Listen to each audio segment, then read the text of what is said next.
Cuán firme cimiento se ha dado a la fe. Le presentamos A través de la Biblia, un análisis de la Biblia libro por libro que nos ayudará a crecer espiritualmente. Estos estudios fueron diseñados por el Dr. J. Vernon McGee, destacado maestro y expositor de la Biblia. Acompáñenos en este fascinante recorrido a través de la Biblia. La palabra de Dios. Hola, ¿cómo están? ¿Cómo están? Les habla Lemuel para compartir juntos. Estamos ahora ya listos y este estudio nos conducirá nada menos que al comienzo de Habacuc. Habacuc, Antiguo Testamento. Ya les había dicho antes que íbamos a estudiar esta profecía, ¿recuerda? Habacuc, abra su Biblia, le invito para que lo haga y fíjese en la primera frase del capítulo 1. Esa primera frase de Habacuc, capítulo 1, verso 1, nos va a ocupar todo el tiempo del estudio de hoy. Tendremos un panorama general de la profecía de Habacuc, este interesante libro del Antiguo Testamento de la Biblia, palabra de Dios para hoy también. Damos gracias a Dios por la oportunidad de estudiar juntos. Abra su Biblia, además, dele una ojeada rápida a todos los capítulos de Habacuc hasta el final, incluso todo el capítulo 3, véalo rápidamente, como decimos, abuelo de pájaro, mientras nos preparamos para escuchar el desarrollo que nos traerá, la exégesis que nos traerá Samuel Montoya del inicio de este capítulo 1, y así usted tendrá un panorama general. Luego de Habacuc viene el estudio en Sofonías, así que ya le invito para que, si no tiene las notas y bosquejos de Habacuc y de Sofonías, nos escriba a la dirección que daremos al finalizar el estudio de hoy. Así que ya estamos listos también para compartir alguna correspondencia que nos ha llegado y que nos ha traído mucha alegría. Ecuador. Empecemos por Ecuador. Nos escribió Fabricio Jiménez Montero. Dice: los escucho todas las mañanas a las 5:30 AM, bien tempranito, ¿no? Por la radio HCJB2, en la ciudad de Guayaquil, Ecuador. Quiero felicitarlos y les animo a continuar con tan importante labor de llevar el Evangelio a todas las naciones, en todos los idiomas en que se traduce su programa. Que Dios los siga bendiciendo. En este momento, Fabricio, tenemos más de 100 idiomas que usamos en este programa a través de la Biblia. Este mismo estudio de hoy sale en más de 100 idiomas en todo el mundo. Así que estamos cumpliendo también su deseo y el deseo de Dios de ir a todas las naciones con el Evangelio. Nos vamos a Colombia, un correo muy breve de Luis Eduardo Martínez. Una frase breve que dice: les agradezco sus buenos consejos, que fueron y han sido trascendentales en mi vida. Así dice Luis Eduardo Martínez de Colombia. Y de Colombia nos vamos a México. Escribió Jesús Alberto Bravo. Que nuestro Señor Jesucristo les bendiga. Es grato saludarles por este medio y decirles que sus estudios son una bendición por tantos detalles que nos abren más al conocimiento de la palabra de Dios. Les envío un cordial saludo desde la ciudad de Tijuana, México. Que la gracia de nuestro Señor Jesucristo esté siempre con ustedes. Gracias, Jesús Alberto Bravo, de México, Tijuana. Que Dios le bendiga mucho en ese gran y bello país. De México vamos un poco más al norte, a Estados Unidos. Desde allí nos envió un correo electrónico Ángel Salguero y nos dice: saludos en el nombre de Jesucristo. Gracias por seguir adoctrinando, enseñando la bendita palabra de Dios. Yo los vengo escuchando desde hace mucho tiempo, antes en la radio, ahora en Internet, y me gozo grandemente. Gracias a Dios por usar gente como ustedes. Gracias, Ángel Salguero de los Estados Unidos. Y ahora cruzamos el océano, nos vamos a Suecia. Allí vive Natalia Bonilla y nos dice: hola. Hola, Natalia. Escucho el programa en las noches. La palabra de Dios me acompaña y me ilustra cómo desarrollar mi vida. Gracias por sus lecturas y su interpretación. Este programa es una gran bendición para mí y ha transformado mi vida. Ahora me siento más cerca de Dios y comprendo más sus enseñanzas. Qué lindo testimonio de Natalia Bonilla, una hispana que vive en Suecia y que por las noches, seguramente vía internet, nos escucha. Que Dios la bendiga a Natalia allí en Suecia y gracias por su testimonio. Ella nos dice, entre las pocas frases que nos escribió: este programa es una gran bendición y ha transformado mi vida. Cruzamos otra vez el océano y nos venimos a las Américas, a Guatemala. Allí vive Ernesto López. Estimados, es motivo de gran gozo saludarlos, agradeciendo a Dios primero por el privilegio que me permite de recibir las riquezas incomparables de la palabra de Dios que ustedes imparten a través de sus valiosas enseñanzas. Ya que soy fiel oyente de su programa radial por la emisora Radio Cultural en Guatemala, asimismo les agradezco por la gran oportunidad que me brindan de obtener las notas y bosquejos de dichas enseñanzas, material que estoy seguro será de mucha bendición para mí y toda la familia. Que Dios los bendiga y sigan adelante con tan bendecido programa. Gracias a Ernesto López de Guatemala. Allí en Guatemala, en la capital de ese país, está la emisora que él menciona y que se propaga en todo el país por diferentes repetidoras, Radio Cultural. Y en Radio Cultural están los hermanos Esteban Rodas y Moisés Tubac.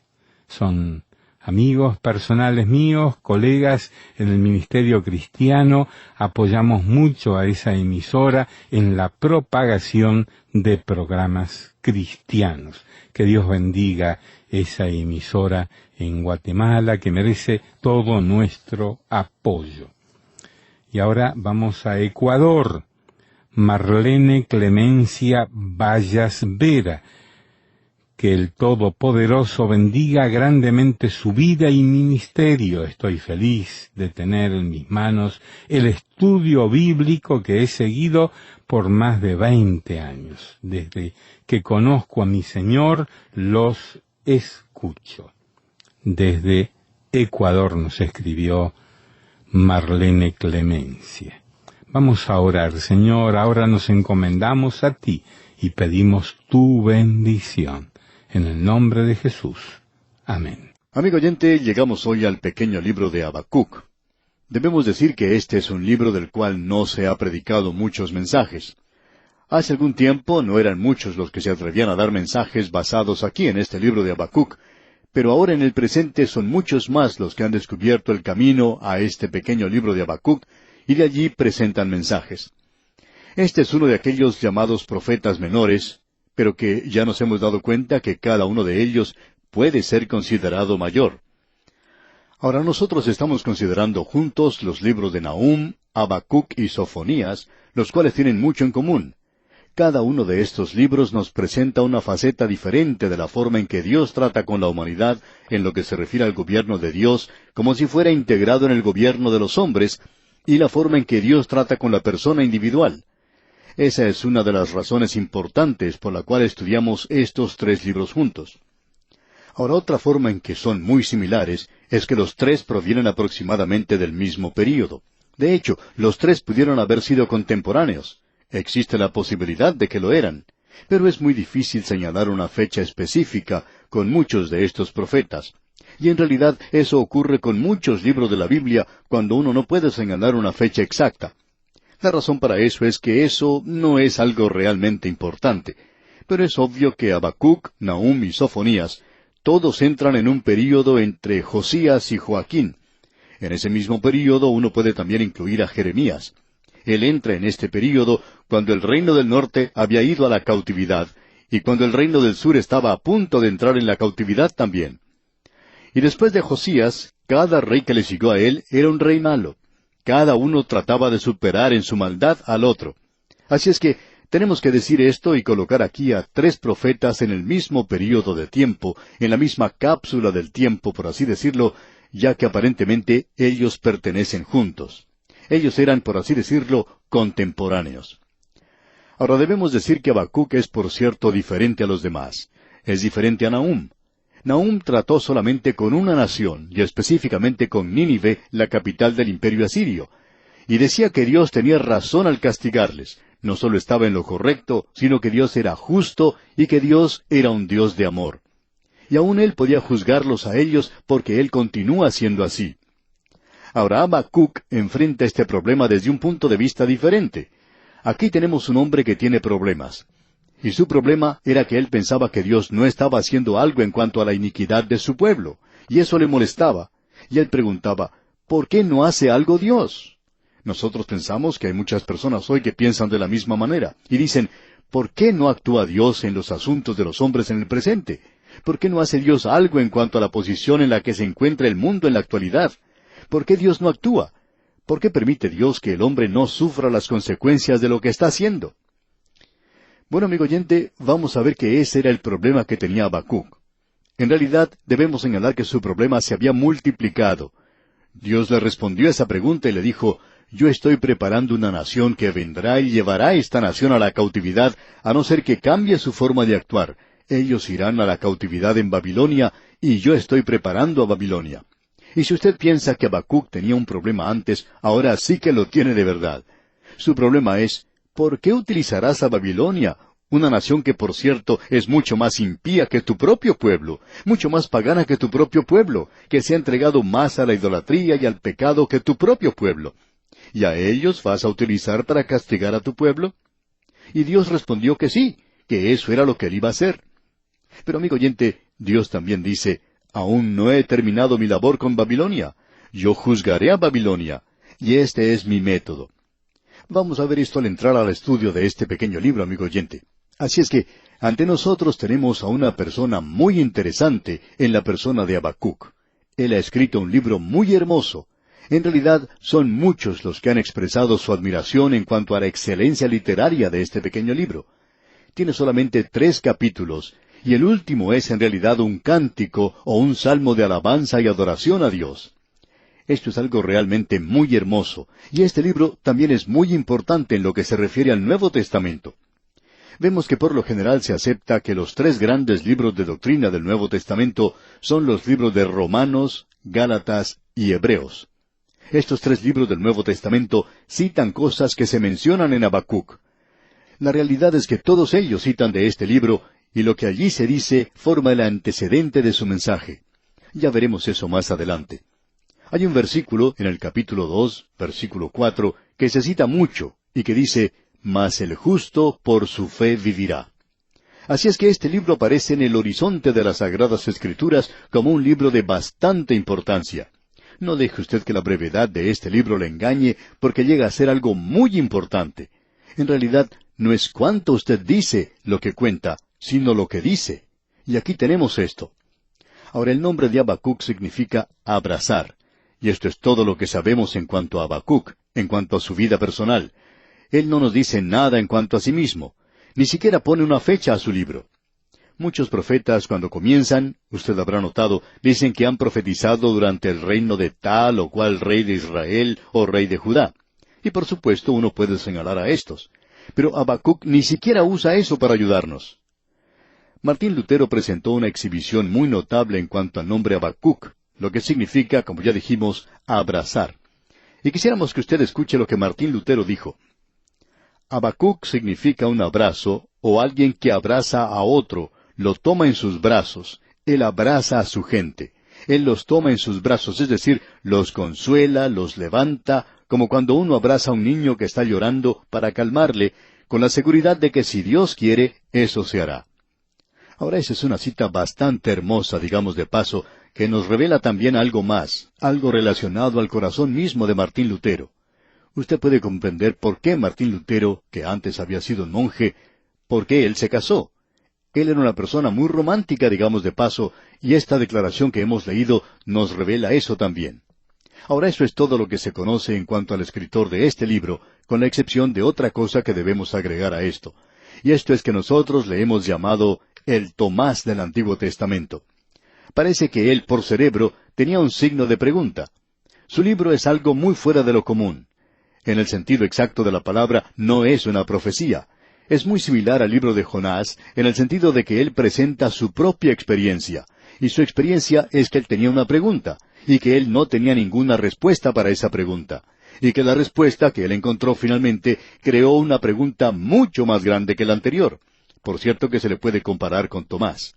Quizá podremos presentar esto de otra manera y decir que el apóstol Tomás es el Habacuc del Nuevo Testamento, porque ese pequeño libro de Habacuc nos revela a un hombre que tenía, por cierto, un gran problema. Él quería tener una respuesta a su pregunta.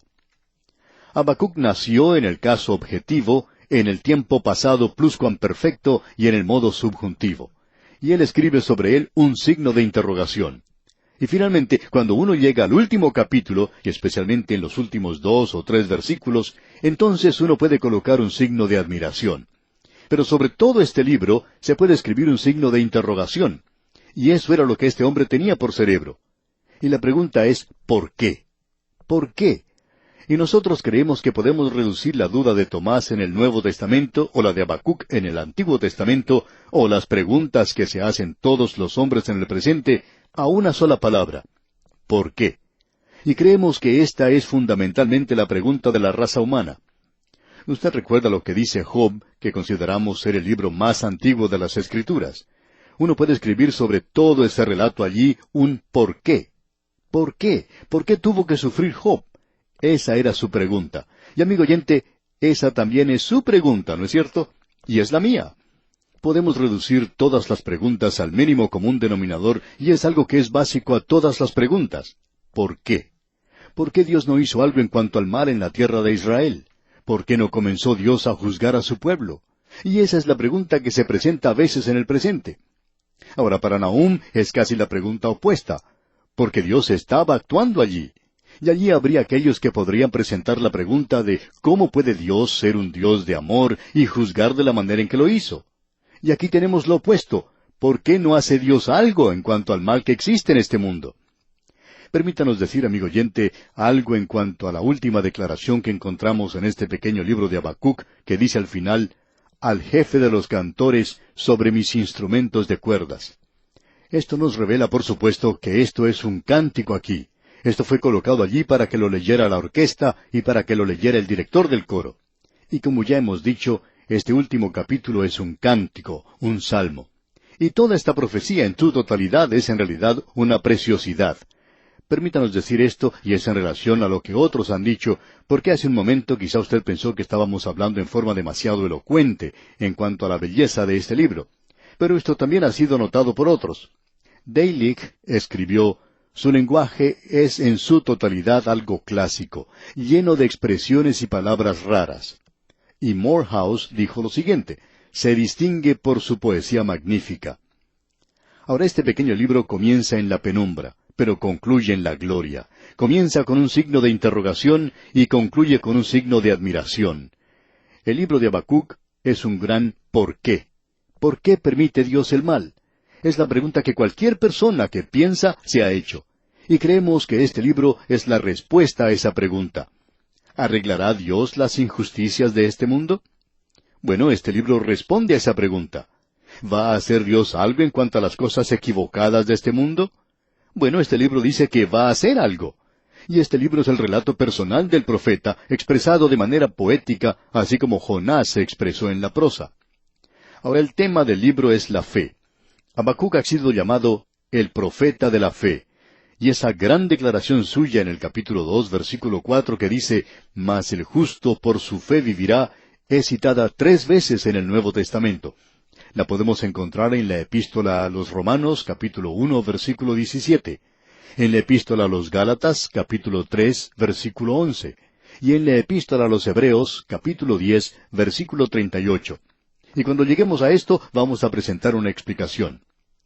Ahora, al entrar en este pequeño libro, quisiéramos presentar nuestro bosquejo de lo que tenemos en nuestras notas y bosquejos que enviamos a los oyentes. En el capítulo 1 tenemos la perplejidad del profeta. En el capítulo 2 tenemos la claridad del profeta. Podríamos haber dicho la percepción del profeta, pero quizás sea expresada mejor en esta otra palabra que hemos utilizado.